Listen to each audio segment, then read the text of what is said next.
I remember one time I had a woman come in, and she came in and she had perfect credit. She had like 750 credit scores. I mean, it was perfect. And she came in, and one of the brokers came in and said, "Hey man," he's like, "Can I show you something?" I was like, "Yeah, what's up?"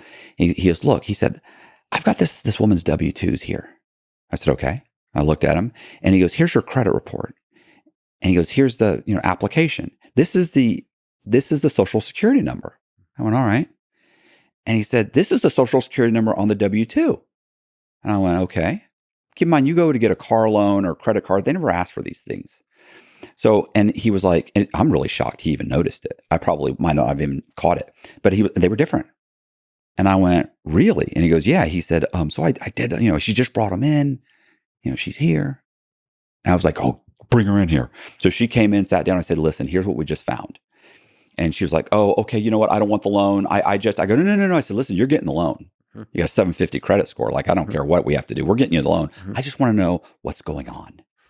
How did you get 750 credit scores under this social security number when clearly this is your real social security number? You've been working for this company for 10 years. And your credit profile says it's only like 3 years old." And I was like, "What happened?" And what she told me she did was she went through a divorce. She had been married for 10 years, used his surname for 10 years. So she has no credit under her maiden name. But when they got divorced, she switched to her maiden name, because when she tried to get anything in her husband's surname, it was denied. Bad credit. So he had bad credit. Their credit went bad. So she switched to her name. And a friend told her if she needed to get her electric or anything turned on, she could use her name and use her daughter's or son's social security number, which was like a 4-year-old kid. Yep. So she used that and it went through. She had to put a deposit down, but it went through at least. Wasn't denied. So that went through. Then she went and she applied for an apartment with that. Sure enough, it went through. She had no credit, but they said, "You don't have bad credit." So she said once she moved into the apartment, she then started getting these pre-approved credit cards. So she goes, "But I knew I had applied there using my son's social security number, let's say." So she started filling those out. And sure enough, she got a credit card. And then she got two. And then she got a pre-approval from Ford Motor Credit. She went and got herself a new car. Got approved. She's been making the payments ever since. She has 750 credit scores. She thought she'd try her hand at buying a house in his name, in his social security number. And we caught it, and she got a house in that name. We closed it. I just was like, wow, like this is great. Can I ask you a question about that? Because it seems like she's able to pay for everything. Right. So while this is highly illegal, is it unethical? Is it like it's unethical in that it's messing with the system on which a lot of people rely. But it feels like there's some aspect of the system that's broken in that it doesn't give people like her a second chance. She could have claimed bankruptcy. And then 2 years later, listen, 2 years out of bankruptcy, you can go into Bank of America and get a conventional mortgage, assuming you have perfect credit outside the bankruptcy. You have the down payment. You make enough money. There's a whole bunch of, a bunch of underwriting guidelines you have to meet, but that's possible. But you're right. For instance, she wasn't getting an apartment using with her bad credit. She wasn't getting her utilities turned on. She wasn't getting any of those things done. So getting your life back on track is just harder. It's extremely hard. So there's a temptation to take the shortcut, and the shortcut is often going to be illegal. Right. And she stumbled into it. Yeah, but right. She basically explained it to me. And I mean, I don't think she had walked out of my brokerage office before I went, and I just started making up, names. And I think I went and into our file cabinet and grabbed some people's 1040s, which we had, their tax returns, and looked up children's social security numbers and just grabbed some random kids' social security numbers and their name and went and pulled them. But I changed their date of birth to be an adult, pulled it. And sure enough, it came up, no file found. It didn't say fraud alert or fraud or anything. It didn't say mismatched this, mismatched that. It didn't say anything. It just said, no file found. Well, then we went and we applied for a couple credit cards using a child's social security number. And then we went and pulled our own credit report, and sure enough, it didn't say no file found. It just said that there had been 2 inquiries applying for credit cards. So I was like, oh, wow, like that's a credit profile. So that turns into me going to Social Security and calling Social Security and trying to get them to issue me Social Security numbers to adults that had never had a Social Security number issued to them.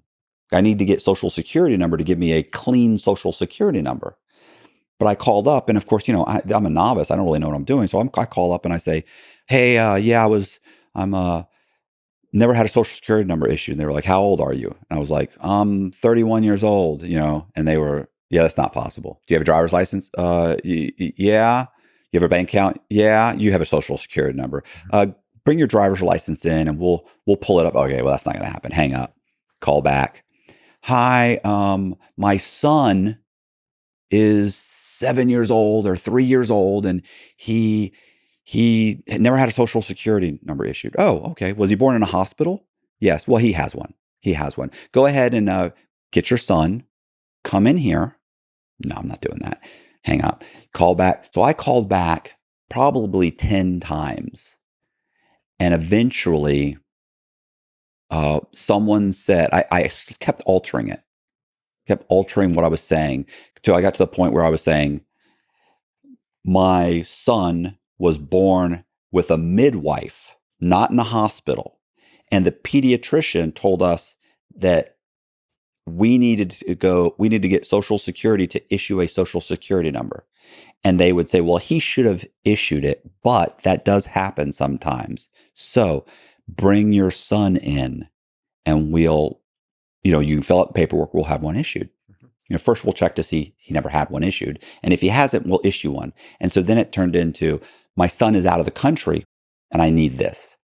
And then that turned into, oh, I'm sorry. Well, how old is he? I was like, he's 3. And they go, well, I'm sorry, if he's over the age of 12 months old, he has to come in. Hang up the phone, call back. My son is 10 months old. He's out of the country, born with a midwife, never had a Social Security number. And then they go, oh, okay, that's fine. Just get his birth certificate and his shot record, and you can come in, fill out the paperwork. We'll issue you a Social Security number. Mm-hmm. And that's what I did. So I figured out how to create a birth certificate. I ordered the security paper, when where you make a copy, it says, void if copied. Mm-hmm. So I had to order a bunch of that. And I went online and figured out how to make a fake birth certificate. It was great too, because like the county, actually, they give you a blank form, and then they actually show you what it looks like filled out, like a handwritten one filled out. So I knew if he was born this day, he got these shots. 2 months later, he got these shots. Mm-hmm. 6 months later, he got these shots. So I just filled it out. I even had to order a seal. So you have to have a seal that says like Hillsborough County Vital Statistics or Richland County Vital Statistics or something. And I couldn't get anybody to make that. So I changed it to like Richland County Office of Virtual Records. And then I took like 220 grit sandpaper and hit it over and over and over again to wear it down. And then I did the embossment on the corner, and I printed it on the security paper, embossed it. Nobody looks at those things. You could see Richland County. You could kind of see that, and really they just grab it and they go like this. This is what you realize when I started getting driver's licenses issued by the state DMV, right? The state. I figured out eventually it was easier to just go into the DMV and have them give me a driver's license than actually make one. So, but you notice they would just grab the thing, they'd feel the form and go, okay. Like they don't even look at it. So, which is upsetting if you put as much work into these documents as I am, for them to go, okay, yeah, that's good. Sit over there. I felt like going like, hey, bro, like take a look at this. This is artwork. Yeah. But they're looking for the low-hanging fruit of crappy fraud. Right. Yeah. This stuff was right through. So, okay. So birth certificate gets you a Social Security number. So it's interesting because you've done a lot of different approaches to creating synthetic people. Right. There's homeless people involved. So sometimes it's grounded in real people or real names. And then you're Right. like, some part is fake, some part is real sometimes. And sometimes it's completely all fake. Right. Because now I have the name, I have the social security number. And what's great is they mail you. What's even better is you get to pick whatever name you want, Mm-hmm. because when you pick your child's name, he doesn't even have to have your last name. Mm-hmm. You pick any name. So I would pick a name and I'd just say, oh, my wife's last name is this. If they questioned it, which they never did. But, I've got a social security number, and then I would go apply for credit cards. And I'd get denied, of course. But they would all offer me a secured credit card. So I'd then fill out the secured credit card and I'd send the bank the money, and they would give me a secured credit card for $500, $300, $1,000, whatever it was.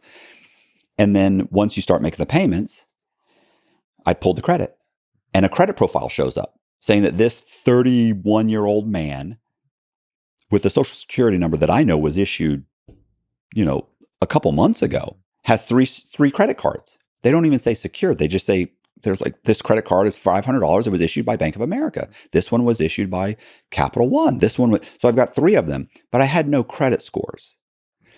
So at that point, I kind of kicked back and waited. I just kept making payments.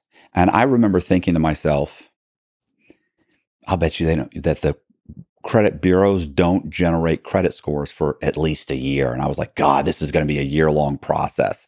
And while that was happening, I was starting other ones, because I figured at least in a year I'll have a bunch of these we call them like phantom borrowers, but now they call them synthetic identities. So at least I would have these synthetic identities, and maybe I could do something with them. But what happened was, at 6 months, I went and I randomly pulled the guy's credit, the person's credit, and they had 705 credit scores, 705, 701, 695. I was like, oh my God, you only needed a 620 to get a 95% loan from the bank. So I was like, oh my God, this is amazing. Sure enough, a month later, the other ones I had started, all of them, bam, bam, bam. Mm-hmm. So what do you do with a phantom borrower? Like, how do you make money on this? So I think most people, if you were just like a scammer or a fraudster, you would probably just get credit cards and maybe build up that history, or maybe try and borrow a personal loan, which is limited. It's personal loans used to be you could go to an FDIC insured bank, which borrows money. Those, the personal loans they lend out at the max $15,000. So you could do that. So you can go through this whole process of creating a fake identity, getting a card, paying it off, building up credit, and then you get $15,000 at the end. Or Right. something. You get 15, maybe, if you want to keep making the payments, if you could wait a year, you could probably get 15,000. Maybe you could get 20, 30,000, and a bunch of little smaller ones. You get 7,500, because I did there was $7,500 from Citibank, $5,500 from American General. So you maybe get what, 25,000, maybe 30,000 in personal loans. Maybe you could then apply for, maybe get another 20 or 30,000 in regular credit cards, 10,000 here, 8,000, 5,000. And then you go to the lower department store cards, and you go to Home Depot, you get 1,000, you get 500. So it ends up being, maybe you can get 50, 60,000. Maybe if you're really good, you could get up to 80 or $100,000 in credit cards and personal loans, if you really knew what you were doing. But per person, per identity. But I had the ability to leverage those perfect credit profiles against properties.